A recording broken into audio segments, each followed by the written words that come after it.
পানি থেকে দোলনায় চড়ে উঠতে হয় দেশটিতে।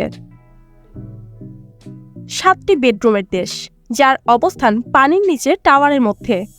আছে পূর্ণাঙ্গ রান্নাঘর, একটি লিভিং রুম, একটি টয়লেট এবং জিম। যে কোনো বিশ্বাসের মানুষ যাতে উপাসনা করতে পারেন সেজন্য আছে মাল্টি ফেথ চ্যাপেল। আছে জেলখানাও, যেখানে একজন 3 মাস জেলও খেটেছেন। নিয়োগ দেওয়া হয়েছে একজন সিকিউরিটি গার্ডকেও। 3 জন জনসংখ্যার দেশটির একটি রাজধানীও রয়েছে। আছে একটি পতাকা, পাসপোর্ট, মুদ্রা এবং ইমিগ্রেশন স্ট্যাম্পও। বিশ্বের সবচেয়ে ছোট এই দেশটিতে নেই কোনো মাটি। পুরোটাই ইস্পাতের তৈরি। দেশটি সাগরের উপরে ভাসমান। প্রবেশ করতে প্রয়োজন হয় বিশেষ অনুমতি। অ্যাপ্লাই করতে হয় ভিসার জন্য। ইংল্যান্ডের উত্তর উপকূল থেকে 10 কিলোমিটার সাগরের গভীরে প্রচণ্ড বাতাসের মধ্য দিয়ে যেতে হয় দেশটিতে। মাটি থেকে অনেকটা উপরে দুটো বড় বড় ইস্পাতের পাইপের উপর অবস্থান দেশটির।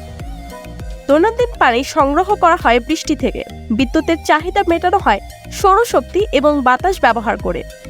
স্বাধীনতা, আত্মসংকল্প, সাহসের সমর্থক যেন মাইক্রোনেশন সিল্যান্ড। ভৌগোলিক আয়তন 550 বর্গমিটার। পৃথিবীর কোনো দেশ এখনও সিল্যান্ডকে স্বীকৃতি না দিলেও বিরোধিতা করেনি। সার্বভৌম রাষ্ট্র হিসেবে দেশটির মর্যাদা বিতর্কিত।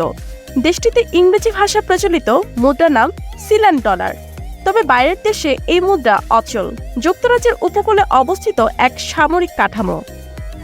দ্বিতীয় বিশ্বযুদ্ধের সময় নৌবাহিনী দ্বারা নির্মিত এবং ব্যবহৃত একটি সমুদ্র বন্দর, যা পরে পরিত্যক্ত হয়েছিল।